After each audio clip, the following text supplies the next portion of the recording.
회장님, 이번엔 더 이상 봐드릴 수 없습니다. 쌍둥이 손자가 다니는 중학교 교감의 목소리는 단호했습니다. 복도에 울려 퍼지는 학생들의 비명, 바닥에 쓰러진 아이. 손자 쌍둥이가 또 사고를 쳤습니다. 이번엔 친구를 때렸고 상대는 코뼈가 골절됐습니다. 회장님, 이번엔 정말 퇴학입니다. 수천억짜리 신약 개발은 성공시키면서도 13살 손자들은 도저히 통제할 수 없었던 회장. 그런데 놀랍게도 이 아이들을 변화시킨 한 사람이 있었습니다. 과연 무슨 일이 있었던 걸까요? 이 놀라운 반전의 전체 이야기가 궁금하시다면 잠시만 구독 버튼을 눌러주세요. 평범해 보이는 사람들의 숨겨진 이야기를 매일 전해드립니다. 사연 시작 전 구독과 좋아요 눌러주시고 지금 어디서 듣고 계신지 댓글 남겨주시면 그것에 건강과 행운이 가득하기를 바라겠습니다. 책상 위에는 수천억짜리 신약 개발 계약서가 놓여 있었지만 그의 머릿속은 온통 손자 쌍둥이 생각뿐이었어요. 또 학교에서 전화가 왔습니다. 비서가 조심스럽게 말을 꺼냈죠. 회장님, 학교에서 연락이. 강태호는 한숨을 내쉬었어요. 이번 주만 벌써 4번째였습니다. 민우, 민준, 13살 쌍둥이 손자들. 5년 전 아들 내외가 교통사고로 세상을 떠난 후 강태호가 직접 키운 아이들이었어요. 당시 8살이었던 쌍둥이는 하루아침에 부모를 잃었습니다. 강태호는 손자들에게 부모의 공백을 느끼지 못하게 하려고 최선을 다했어요. 최고의 것들을 주었죠. 넓은 방, 비싼 장난감, 명문 학교. 하지만 돈으로 채울 수 없는 게 있었습니다. 부모의 사랑이었어요. 쌍둥이는 점점 마음의 문을 닫아갔고 학교에서는 문제아로 불렸습니다. 수업 시간엔 장난만 치고 숙제는 항상 백지로 제출했어요. 선생님 말씀은 한 귀로 듣고 한 귀로 흘렸죠. 지난주 수학 시간 선생님이 문제를 풀어보라고 했을 때도 마찬가지였어요. 민우는 책상에 낙서만 하고 있었고 민주는 창밖만 바라봤습니다. 민우야, 칠판 나와서 이 문제 풀어볼래? 선생님이 물었지만 민우는 고개를 저었어요. 못 풀어요. 시도라도 해봐. 귀찮은데요. 교실이 웃음바다가 됐습니다. 선생님은 한숨을 쉬었죠. 회장님, 오늘 31번째 과외 선생님 면접이 있습니다. 강태호는 쓴웃음을 지었습니다. 지난 선생들은 하나같이 사흘을 못 버텼죠. 애들이 아예 들으려고 하질 않아요. 마음의 문을 닫아버렸어요. 저런 아이들은 처음 봅니다. 똑같은 말만 반복됐죠. 그날 오후 사건이 터졌습니다. 학교 복도에서였어요. 쉬는 시간 같은 반 학생 하나가 민우에게 다가왔습니다.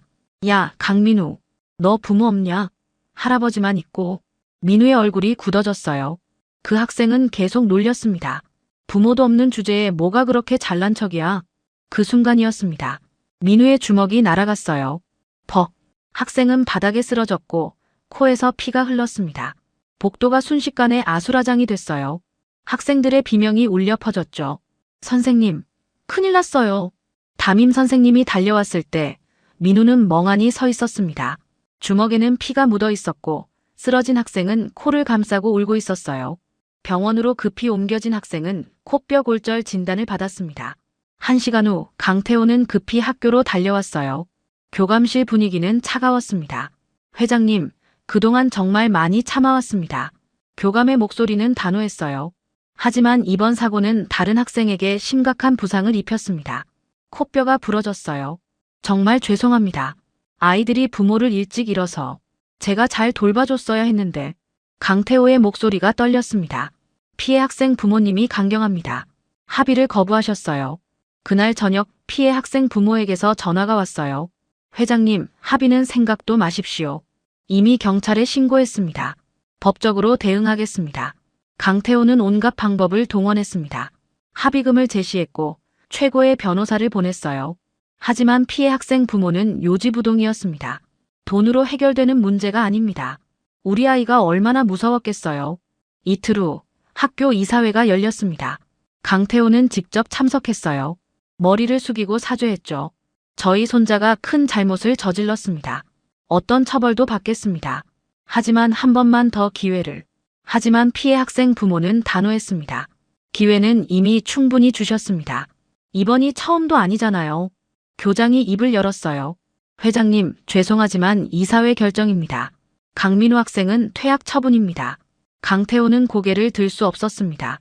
집으로 돌아오는 차 안, 쌍둥이는 조용했어요. 평소처럼 떠들지도 장난치지도 않았죠. 그 시각 서울 외곽의 낡은 고시원. 한지우는 좁은 방에 앉아 노트북 화면을 응시하고 있었습니다. 화면에는 가정부 구인 공고가 떠 있었어요. 바이오젠 회장 자택 가정부 모집. 급여월 200만 원. 지우의 눈빛이 차갑게 변했습니다. 바이오젠 회장. 강태호. 그녀는 마우스를 클릭했어요. 지원서 작성 페이지가 열렸죠. 손가락이 키보드 위에서 멈췄습니다. 잠시 망설이던 지우는 작은 소리로 중얼거렸어요. 드디어 시작이야. 그녀는 지원서를 작성하기 시작했습니다. 다음 날 아침 강태호는 서재에 혼자 앉아 있었어요. 책상 위에는 쌍둥이의 백지 시험지들과 함께 5년 전 아들 내외의 사진이 놓여 있었습니다. 준혁아, 미안하다. 내 아이들을 제대로 키우지 못했구나. 강태호는 아들 사진을 쓰다듬었어요. 회사 일에만 매달려 있는 동안 손자들은 점점 망가지고 있었습니다. 수천억짜리 신약은 개발해도 손자 둘 제대로 키우지 못하는 할아버지. 그게 바로 자신의 모습이었어요. 그때 비서가 노크를 했어요. 회장님, 가정부 지원자가 왔습니다. 강태호는 고개를 끄덕였습니다. 평범한 가정부 한 명이 들어온다는 것. 그게 자신의 인생을 그리고 손자들의 인생을 완전히 바꿀 줄은 꿈에도 몰랐어요. 이사회가 끝난 그날 밤 강태호는 서재에 혼자 앉아 있었습니다. 책상 위에는 한 장의 서류가 놓여 있었어요. 스위스 국제기숙학교 입학원서. 유럽에서 가장 엄격하기로 유명한 곳이었죠. 문제아들을 전문으로 받는 학교였습니다. 강태호는 긴 한숨을 내쉬었어요. 31명의 선생님이 포기했고 이제 학교에서마저 쫓겨났습니다. 더 이상 방법이 없었어요. 집사를 불러 쌍둥이를 서재로 데려오라고 했습니다. 잠시 후 민우와 민준이 들어왔어요. 두 아이의 얼굴은 창백했죠. 앉아라. 강태호의 목소리는 평소와 달랐습니다. 차갑고 단호했어요. 쌍둥이는 소파에 나란히 앉았습니다. 강태호는 스위스 기숙학교 서류를 그들 앞에 밀었어요. 너희들, 다음 달부터 스위스로 보낸다.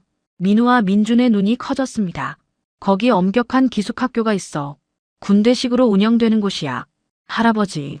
강태호는 손을 들어 말을 막았어요. 할아버지는 이제 포기했다. 그 말에 쌍둥이는 얼어붙었습니다. 민우가 떨리는 목소리로 물었어요. 할아버지, 우리 버리는 거예요? 강태호는 고개를 돌렸습니다. 손자들의 눈을 마주칠 수가 없었어요. 버리는 게 아니야. 너희를 위한 거다.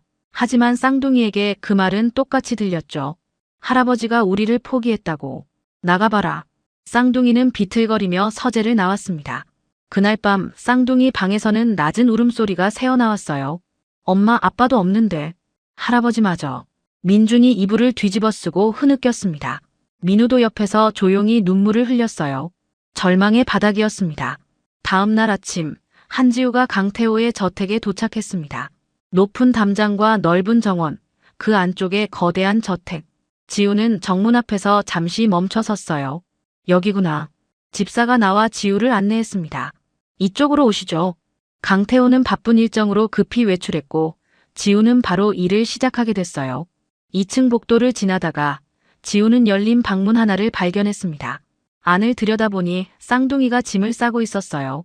캐리어가 2개 펼쳐져 있었고 옷가지들이 아무렇게나 던져져 있었죠. 지우가 문을 두드렸습니다. 실례합니다. 청소 좀 하겠습니다. 민준이 퉁명스럽게 대답했어요. 어차피 우리 쫓겨나는데 뭐하러 왔어요? 지우는 대답하지 않고 방 안으로 들어왔습니다. 방 안은 엉망이었어요. 침대 밑, 책상 위, 쓰레기통까지 온통 어질러져 있었죠. 지우는 방 구석구석을 정리하기 시작했습니다. 쓰레기통을 비우려다가 구겨진 종이 뭉치 하나가 눈에 들어왔어요. 펼쳐보니 수학시험지였습니다. 전부 백지 상태였어요. 문제들을 훑어보던 지우의 눈이 멈췄죠. 중학교 1학년 수준의 1차방 정식 문제였습니다. 이 정도는 쉬운 문제인데. 지우는 속으로 중얼거렸어요. 그때였습니다. 민우가 다가왔어요. 뭐예요? 우리 물건 함부로 만지지 마요. 지우는 시험지를 들어보였습니다. 이 문제 풀 수 있어? 민준이 비웃듯 말했어요. 할 줄 알면 해봐요. 우리는 한 문제도 못 풀었거든요. 지우는 잠시 망설였습니다. 하지만 곧 바닥에 앉아 노트를 펼쳤어요. 여기 이 문제를 보면 말이야. 지우의 손이 움직이기 시작했습니다.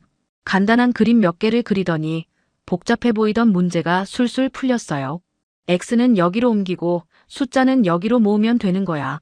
설명하는 목소리는 부드러웠고 비유는 쉬웠습니다. 쌍둥이는 어느새 지우 옆에 앉아 있었어요. 불과 5분 만에 문제가 풀렸습니다. 민우가 놀란 표정으로 물었어요. 누나, 어떻게 이렇게 쉽게 풀어요? 지우는 잠시 멈칫했습니다. 스위스 가기 전에 딱 한 달만 공부해 볼래? 민준이 고개를 저었습니다. 무슨 소용이에요? 이미 퇴학인데. 지우는 쌍둥이를 똑바로 바라봤어요. 그래도 떠나기 전에 할아버지한테 달라진 모습 보여주면 어때? 마지막으로 쌍둥이는 서로를 바라봤습니다. 잠시 침묵이 흘렀어요. 민우가 조심스럽게 고개를 끄덕였습니다. 해볼게요. 누나. 지우는 미소를 지었어요. 좋아. 내일 새벽 6시에 여기서 만나자. 아무한테도 말하지 마. 왜요? 할아버지한테 들키면 안 돼. 비밀로 하는 거야. 쌍둥이는 고개를 끄덕였습니다. 지우가 방을 나간 후 민우가 작게 중얼거렸어요. 형, 저 누나. 뭔가 다른 것 같아. 민준도 동의했죠. 응, 다른 선생님들이랑 달라.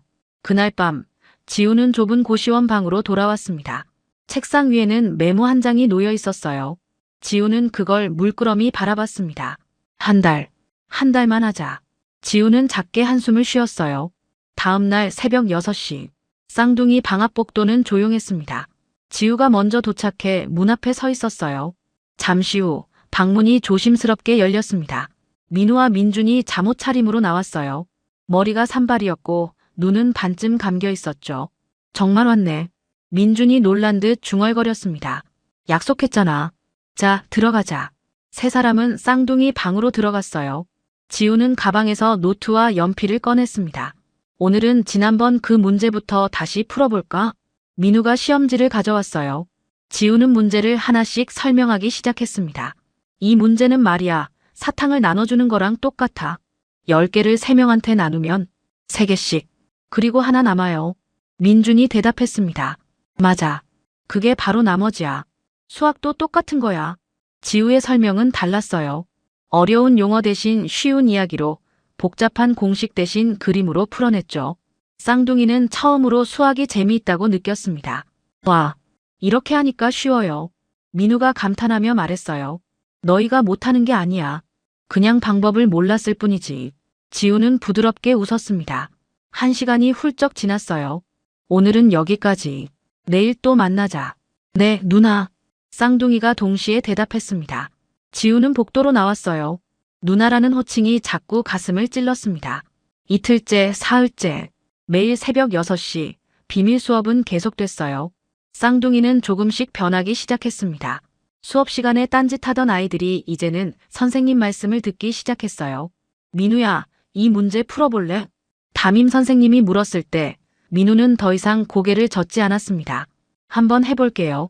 칠판 앞에 선 민우는 분필을 들었어요. 지우에게 배운 방법대로 천천히 풀어나갔습니다. 교실이 조용해졌죠. 맞았어. 선생님이 놀라서 소리쳤습니다. 민우는 자리로 돌아오며 작게 웃었어요. 민준이 엄지손가락을 들어보였죠.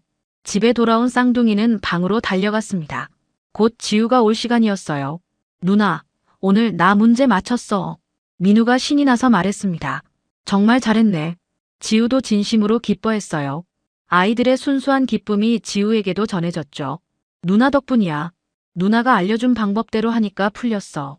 아니야. 내가 열심히 했으니까 풀린 거지.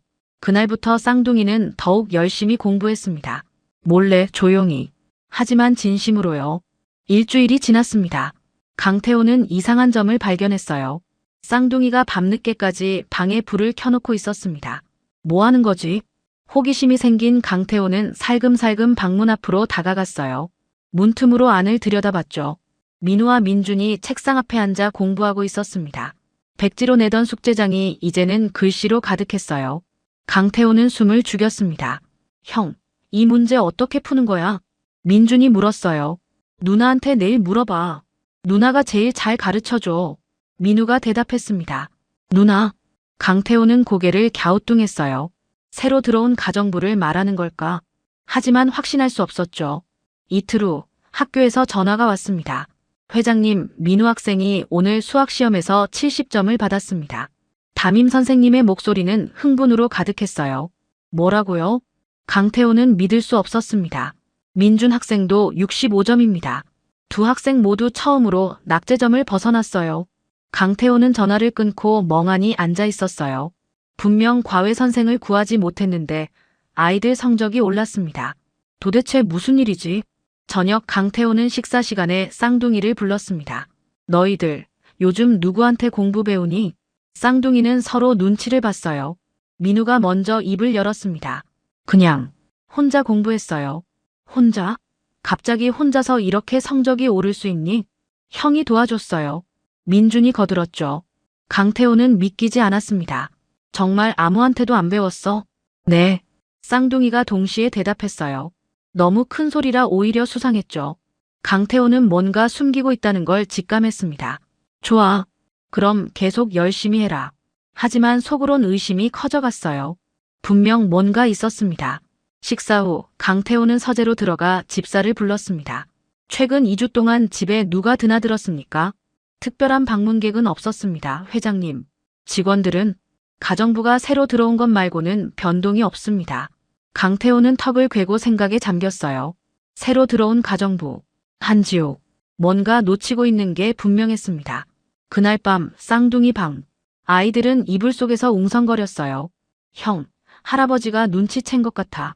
민준이 걱정스럽게 말했습니다. 누나한테 말하지 말래서 못 말한 거잖아.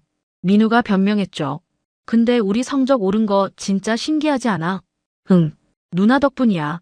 쌍둥이는 고개를 끄덕였습니다. 같은 시각, 지우는 고시원 방에서 창밖을 바라보고 있었어요. 책상 위에는 낡은 공책 한 권이 놓여 있었습니다. 지우는 그 공책을 펼쳤어요. 첫 페이지에는 오래된 글씨가 적혀 있었습니다. 하지만 그 내용은 보이지 않았죠. 지우는 공책을 다시 덮었습니다. 가슴 한 구석이 불편했어요. 아이들 얼굴이 자꾸 떠올랐습니다. 다음 날 오전, 지우는 강태호의 서재 앞에 섰습니다. 손이 떨렸어요. 똑똑, 들어오시오. 강태호의 목소리가 들렸습니다. 지우는 천천히 문을 열고 들어갔어요. 서재는 넓고 고급스러웠습니다. 책장 가득 꽂힌 책들, 거대한 책상, 그 뒤에 앉아있는 강태호. 앉으시오. 강태호가 소파를 가리켰어요. 지우는 조심스럽게 앉았습니다. 한지우 씨 맞습니까? 네, 회장님. 잠시 침묵이 흘렀어요. 강태호는 지우를 물끄러미 바라봤습니다. 뭔가 낯익은 느낌이었어요. 하지만 어디서 본 건지 기억이 나지 않았죠. 혹시 당신이 우리 손자들을 가르쳤습니까? 지우는 숨을 삼켰어요. 당황한 표정을 감추려 애썼습니다. 저는 그냥 가정부일만. 아이들 성적이 올랐습니다. 갑자기요. 강태호가 끊어 말했어요. 그리고 아이들이 누나라는 말을 했습니다. 당신을 말하는 거 아닙니까? 지우는 고개를 숙였어요. 아이들이 문제를 물어봐서 그냥 알려줬을 뿐입니다. 왜 숨겼습니까? 지우는 잠시 망설였습니다. 제가 가정부 일을 벗어난 행동을 했다고 생각했습니다. 혼날까봐. 강태호는 한숨을 내쉬었어요. 당신 공부 좀 했소? 지우는 대답하지 않았습니다. 31명의 선생님이 포기한 아이들입니다. 그 아이들을 당신이 변화시켰어요. 강태호의 목소리가 부드러워졌습니다. 어떻게 한 겁니까? 지우는 천천히 입을 열었어요. 그냥 아이들 눈높이에 맞춰서 설명했을 뿐입니다. 어려운 말 대신 쉬운 비유로요. 강태호는 고개를 끄덕였습니다. 부탁이 하나 있소. 네. 계속 가르쳐 주시겠습니까? 공식적으로요. 지우는 눈이 커졌어요. 하지만 저는 가정부인데 가정부 일은 다른 사람을 쓰겠소. 당신은 손자들 선생님으로 있어 주시오. 강태호는 진지했습니다. 급여는 지금의 3배를 드리겠소. 월 600만 원. 지우는 숨이 멎는 것 같았어요. 600만 원이면 어머니 병원비, 동생 학비를 모두 해결할 수 있었습니다. 하지만 왜 이렇게까지? 저는 손자들이 변하는 걸 봤습니다. 처음으로 공부에 흥미를 느끼는 걸 봤어요. 강태호의 목소리가 떨렸어요. 5년 전 아들 내외를 잃었습니다. 그 후로 저 아이들은 마음의 문을 닫았어요. 지우는 조용히 들었습니다. 하지만 당신이 그 문을 열었소.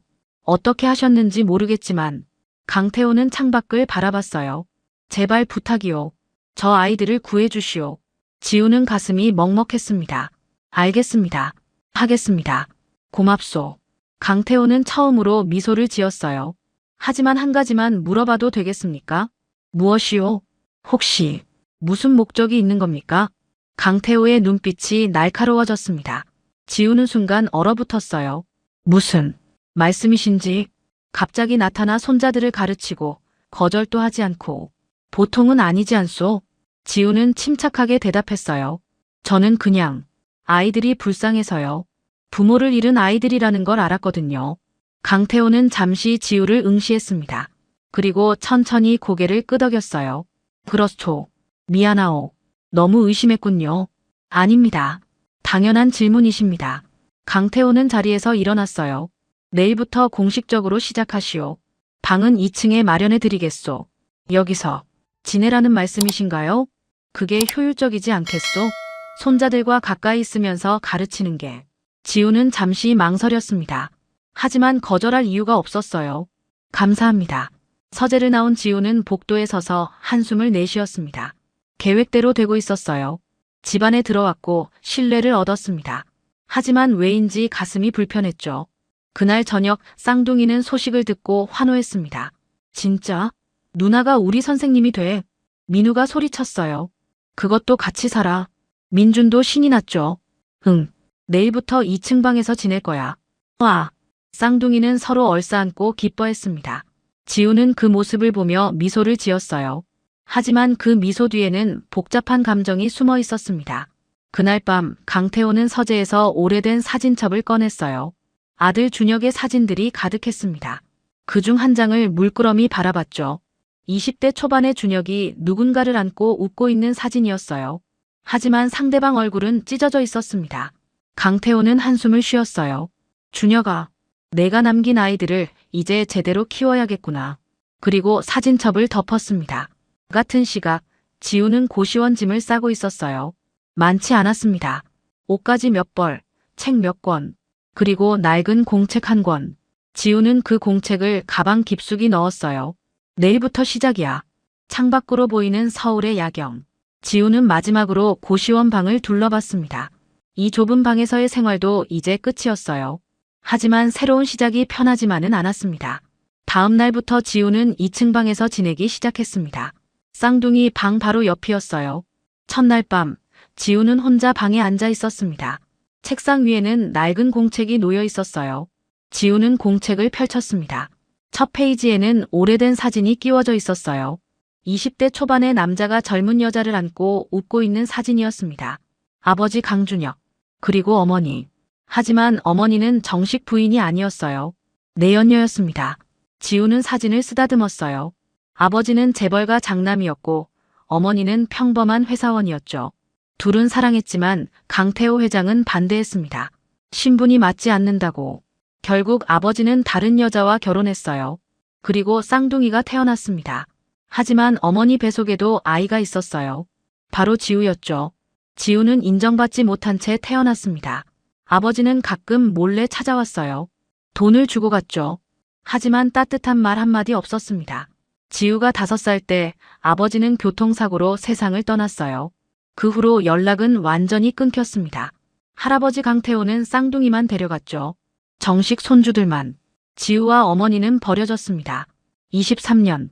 인정받지 못한 23년이었어요. 지우는 공책 다음 페이지를 넘겼습니다. 거기에는 한 줄이 적혀 있었어요. 내가 받아야 할 몫을 가져간다. 금고에서 돈을 훔쳐나올 생각이었습니다. 그게 지우가 이곳에 온 이유였어요. 복수, 그리고 보상. 지우는 공책을 덮었어요. 계획대로 하자. 흔들리지 말고. 다음 날 아침부터 쌍둥이를 가르치기 시작했습니다. 일주일이 지났어요. 쌍둥이의 성적은 올랐고 지우에 대한 신뢰도 깊어졌습니다. 어느 날 저녁 쌍둥이가 지우 방에 찾아왔어요. 누나, 우리 얘기 좀 해도 돼? 물론이지. 세 사람은 바닥에 앉았습니다. 민우가 조심스럽게 물었어요. 누나, 아빠 있어? 지우는 가슴이 철렁했습니다. 없어. 어렸을 때 돌아가셨어. 우리랑 똑같네. 민준이 고개를 끄덕였어요. 우리 아빠도 우리 8살 때 교통사고로. 지우는 숨이 멎는 것 같았습니다. 같은 아빠인데. 같은 사고로 돌아가셨는데. 쌍둥이는 아무것도 몰랐어요. 누나도 힘들었겠다. 민우가 지우의 손을 잡았습니다. 괜찮아. 이제 우리가 있잖아. 민준도 지우를 안았어요. 지우는 눈물이 핑 돌았습니다. 진짜 남매인데. 얘들은 모르고. 며칠 후 강태호가 지우를 서재로 불렀습니다. 첫 달 급여요. 600만 원. 강태호가 봉투를 내밀었어요. 지우는 떨리는 손으로 받았습니다. 감사합니다. 당신 덕분에 손자들이 웃고 있소. 5년 만에 처음으로요. 지우는 복잡한 감정이 들었어요. 서재를 나오면서 지우는 금고를 힐끗 봤습니다.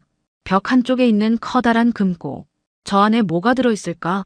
어느 날 기회가 왔습니다. 쌍둥이가 무심코 말했어요. 누나, 할아버지 금고 비밀번호 알아? 지우의 심장이 빠르게 뛰었습니다. 왜 갑자기? 할아버지가 우리 생일로 해놨대. 우리가 세상에서 제일 소중하다고. 민준이 웃으며 말했어요. 5월 26일 0526. 지우는 애써 침착하게 대답했어요. 응, 기억할게. 하지만 속으로는 심장이 터질 것 같았습니다. 드디어 알아냈어. 그날 밤 지우는 공책에 숫자를 적었습니다. 526. 쌍둥이 생일. 금고 비밀번호. 이제 강태호가 집을 비우는 날만 기다리면 됐어요. 며칠 후 강태호가 발표했습니다. 다음 주 목요일에 해외 출장을 갑니다. 사흘 정도 비울 겁니다. 지우는 고개를 끄덕였어요. 네, 회장님. 속으로는 계산하고 있었습니다. 목요일. 그날이 기회야. 완벽한 타이밍이었어요. 하지만 그날 밤 쌍둥이가 지우에게 편지를 주었습니다. 누나, 이거 읽어봐. 지우는 편지를 펼쳤어요. 지우 누나에게. 누나, 우리한테 와줘서 고마워. 엄마 아빠 없어서 우리 정말 외로웠어. 근데 누나가 우리 진짜 가족 같아. 사랑해 누나. 민우, 민준. 지우는 편지를 읽으며 눈물을 흘렸습니다. 애들아, 진짜 가족인데. 진짜 남매인데. 지우는 두 아이를 꽉 안았어요. 그날 밤 지우는 공책을 다시 펼쳤습니다. 내가 받아야 할 몫을 가져간다. 그 문장을 물끄러미 바라봤어요. 그리고 쌍둥이 편지를 받습니다. 누나가 우리 진짜 가족 같아. 지우는 펜을 들었어요. 떨리는 손으로 공책에 적었습니다. 목요일. 마지막 기회. 하지만 그 아래 작게 또 적었어요. 정말 할 수 있을까? 창밖으로 보이는 달빛. 지우는 쌍둥이 편지를 가슴에 안았습니다. 일주일 후면 모든 게 결정될 거였어요. 복수를 할 것인가, 가족을 선택할 것인가. 지우는 잠들 수 없었습니다. 한 달이 더 지났습니다. 쌍둥이의 성적은 계속 올랐어요. 전교 20등대까지 진입했습니다. 학교는 발칵 뒤집혔죠. 꼴찌에서 20등대라니 기적입니다. 담임 선생님이 강태호에게 전화했어요. 도대체 무슨 비결이 있으신 겁니까? 좋은 선생님을 만났을 뿐입니다. 강태호는 웃으며 대답했습니다. 그날 저녁 강태호는 지우를 불렀어요. 지우 씨, 정말 고맙소. 아닙니다. 제가 해야 할 일을 했을 뿐입니다. 아니요. 당신은 손자들의 인생을 바꿨소. 강태호는 진심이었습니다. 보너스요. 500만 원 더 드리겠소. 너무 많습니다. 당신이 해낸 일에 비하면 적은 겁니다. 지우는 봉투를 받았어요. 손이 떨렸습니다. 500만 원. 합치면 1100만 원이었어요. 어머니 수술비를 낼 수 있었습니다. 동생 대학 등록금도 마련할 수 있었죠. 감사합니다. 정말 감사합니다. 지우의 목소리가 떨렸어요. 그날 밤 지우는 어머니에게 전화했습니다. 엄마, 나야. 지우야. 잘 지내니? 응. 엄마, 돈 보냈어. 수술비. 전화기 너머로 어머니의 흐느끼는 소리가 들렸어요. 지우야. 고생이 많구나. 괜찮아. 나 괜찮아. 하지만 지우의 눈에서도 눈물이 흘렀습니다. 엄마, 그 사람들 어때? 어머니는 잠시 침묵했어요. 그 사람들, 할아버지랑 쌍둥이들. 어머니가 한숨을 쉬었습니다. 지우야, 너무 미워하지 마. 그 아이들은 죄가 없어. 알아요. 지우는 작게 대답했어요. 하지만 우리가 받은 상처도 있잖니. 23년 동안. 엄마, 이제 그만 얘기해요. 지우는 전화를 끊었습니다. 가슴이 답답했어요. 어머니 말이 맞았습니다. 쌍둥이는 죄가 없었어요. 하지만 자신이 받은 상처는 어떻게 해야 할까요? 다음 날 쌍둥이가 지우에게 달려왔습니다. 누나, 큰일 났어. 왜? 무슨 일인데? 피해 학생이 우리한테 사과하고 싶대. 민우가 숨을 헐떡이며 말했어요. 뭐라고? 그 애가 먼저 놀렸던 거 미안하대. 우리한테 사과하고 싶대. 민준도 신기한 듯 말했습니다. 오후 피해 학생이 찾아왔어요. 민우야, 미안해. 내가 먼저 부모 얘기 꺼내서. 괜찮아. 나도 미안해. 때려서. 두 아이는 악수했습니다. 지우는 그 모습을 지켜봤어요. 쌍둥이가 달라지고 있었습니다. 마음의 문을 열고 친구를 사귀고 성장하고 있었어요. 모두 지우 덕분이었죠. 그날 밤 지우는 공책을 꺼냈습니다. 목요일 마지막 기회.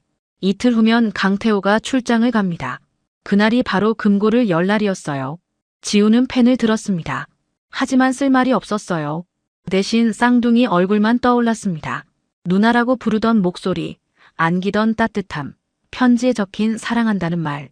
지우는 공책을 덮었어요. 다음 날 아침 강태호가 쌍둥이를 불렀습니다. 할아버지가 너희에게 할 말이 있다. 쌍둥이와 지우가 서재로 갔어요. 강태호는 진지한 표정이었습니다. 너희들 정말 많이 달라졌구나. 쌍둥이는 고개를 숙였어요. 모두 지우 선생님 덕분입니다. 강태호가 지우를 바라봤습니다. 지우 씨, 당신은 우리 가족의 은인이요. 아닙니다. 아니요. 당신이 없었다면 이 아이들은 여전히 방황했을 겁니다. 강태호는 서랍을 열었어요. 이건 감사의 표시요. 또 다른 봉투였습니다. 1,000만 원이요. 받으시오. 지우는 놀라 손을 저었어요. 너무 많습니다. 당신이 해준 일에 비하면 적습니다. 강태호는 진심이었어요. 그리고 한 가지 더. 내일 출장을 가는데 사흘 동안 손자들을 부탁하오. 네, 회장님. 걱정 마세요. 지우는 봉투를 받았습니다. 손이 떨렸어요. 1,100만 원에 1,000만 원. 총 2,100만 원. 이 돈이면 모든 게 해결됩니다. 어머니 수술, 동생 학비, 그리고 자신의 미래. 하지만 왜인지 무겁게 느껴졌어요. 서재를 나오며 지우는 금고를 받습니다. 내일이면 강태호는 떠납니다. 그날이 기회였어요. 하지만 그날 밤 쌍둥이가 지우 방에 찾아왔습니다. 누나, 자기 전에 얘기 좀 할까? 그래, 들어와. 세 사람은 바닥에 앉았어요.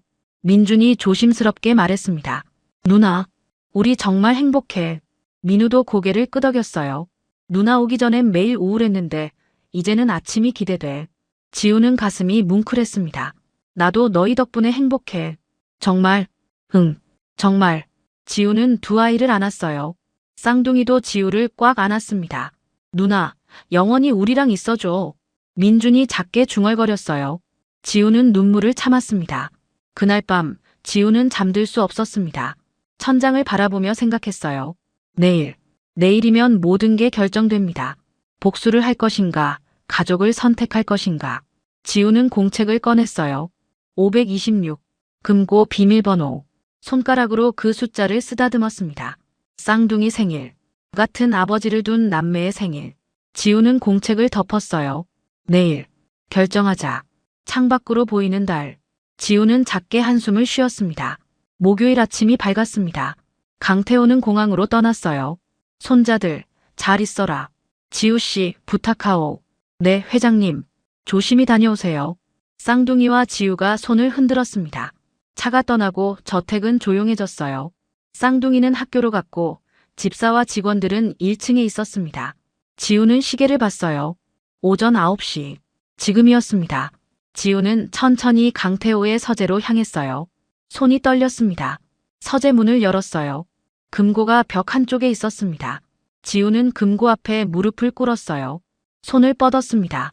비밀번호 버튼이 눈앞에 있었어요. 0, 5, 2, 6. 지우의 손가락이 떨렸습니다. 쌍둥이 생일. 쌍둥이 얼굴이 떠올랐어요. 지우는 눈을 감았습니다. 그리고 천천히 숫자를 눌렀어요. 0, 5, 2, 6. 딸각. 금고 문이 열렸습니다. 지우는 숨을 멈췄어요. 금고 안에는 현금 뭉치들이 가득했습니다. 억 단위는 될 것 같았어요. 이 돈만 있으면 모든 게 해결됩니다. 어머니 수술, 동생 학비, 자신의 미래. 지우는 손을 뻗었어요. 하지만 그때였습니다. 금고 안쪽에서 뭔가 눈에 들어왔어요. 사진 한 장이었습니다. 지우는 사진을 집어들었어요. 어린아이가 남자에게 안겨 웃고 있는 사진이었습니다. 지우는 숨이 멎었어요. 그 아이는 자신이었습니다. 그리고 안고 있는 남자는 아버지 강준혁이었죠. 사진 뒷면에는 글씨가 적혀 있었어요. 내 딸 지우야, 언젠가 꼭 찾을게. 민우, 민준이의 누나. 할아버지가. 지우는 손이 떨렸습니다. 할아버지가 나를 알고 있었어. 금고를 더 뒤졌어요. 서류 뭉치가 나왔습니다. 사립탐정조사 보고서였어요. 한지우 23세. 현재 거주지 추적 중. 날짜를 보니 1년 전부터 시작됐습니다. 강태호는 지우를 찾고 있었어요. 지우는 다음 서류를 펼쳤습니다. 양육비 송금 내역이었어요. 23년 동안 매달 200만 원씩 어머니 계좌로 보낸 기록이 빼곡했습니다. 지우는 믿을 수 없었어요. 엄마가 받고 있었어. 또 다른 편지가 있었습니다. 지우야, 할아버지가 미안하다. 내 아빠를 지켜주지 못해서, 내 엄마를 인정하지 못해서, 너를 우리 가족으로 받아주지 못해서. 하지만 할아버지는 항상 너를 찾고 있었어. 언젠가 내가 민우, 민준이를 만나면 얼마나 좋을까. 새 남매가 함께 웃는 모습을 보고 싶구나. 할아버지가. 지우는 편지를 읽으며 눈물이 쏟아졌습니다. 할아버지는 나를 버린 게 아니었어. 찾고 있었어. 가족으로 생각하고 있었어. 지우는 주저앉았어요. 23년 동안 쌓인 원망, 분노, 서름, 모두 오해였습니다. 강태호는 지우를 찾고 있었어요. 손녀로 인정하고 싶어 했죠. 하지만 어머니가 연락을 끊었고 강태호는 찾지 못했던 겁니다. 나는 뭘 하려고 했던 거야? 지우는 현금 뭉치를 봤어요. 훔치려고 했던 돈, 복수하려고 했던 계획, 모두 무너졌습니다. 그때였어요. 지우야. 뒤에서 목소리가 들렸습니다. 지우는 깜짝 놀라 돌아봤어요. 강태호가 서 있었습니다. 회장님, 출장은 비행기가 연착됐소. 내일 아침에 다시 출발하기로 했소. 강태호는 지우를 바라봤어요. 금고 앞에 주저앉은 지우, 손에 든 편지와 사진. 강태호는 천천히 다가왔습니다. 알고 있었소. 내가 누군지. 지우는 눈물을 흘렸어요. 언제부터요? 처음 봤을 때부터. 준혁이를 너무 닮았더구나. 강태호의 목소리가 떨렸습니다. 왜? 말씀 안 하셨어요? 내가 먼저 말할 때까지 기다렸어. 내 마음을 열 때까지. 지우는 오열했습니다. 저 복수하러 왔어요. 금고를 털려고. 알고 있었어. 그런데도 저를 믿으셨어요? 강태호는 지우 옆에 앉았어요. 너는 내 손녀야. 준혁이의 딸이고 민우 민준이의 누나지. 할아버지. 미안하다 지우야. 할아버지가 늦었어. 강태호는 지우를 껴안았습니다. 내 엄마를 인정하지 못했어. 신분 때문에, 체면 때문에. 그래서 준혁이가 고민했고 결국 사고로. 강태호의 목소리가 흔들렸어요. 모두 할아버지 잘못이야. 아니에요. 하지만 내가 민우, 민준이를 구해줬어. 할아버지가 할 수 없었던 걸. 넌 해냈어. 넌 진짜 좋은 누나야. 지우는 강태호 품에서 울었습니다. 23년 동안 쌓인 서러움이 터져나왔어요. 그때 문이 열렸습니다. 누나. 쌍둥이가 서 있었어요. 학교에서 일찍 돌아온 거였죠. 누나. 왜 울어? 민우가 다가왔습니다. 할아버지도 우시고 민준도 걱정스러운 표정이었어요. 강태호가 쌍둥이를 불렀습니다. 민우야, 민준아. 할아버지가 너희에게 할 말이 있다. 쌍둥이는 긴장한 표정으로 다가왔어요.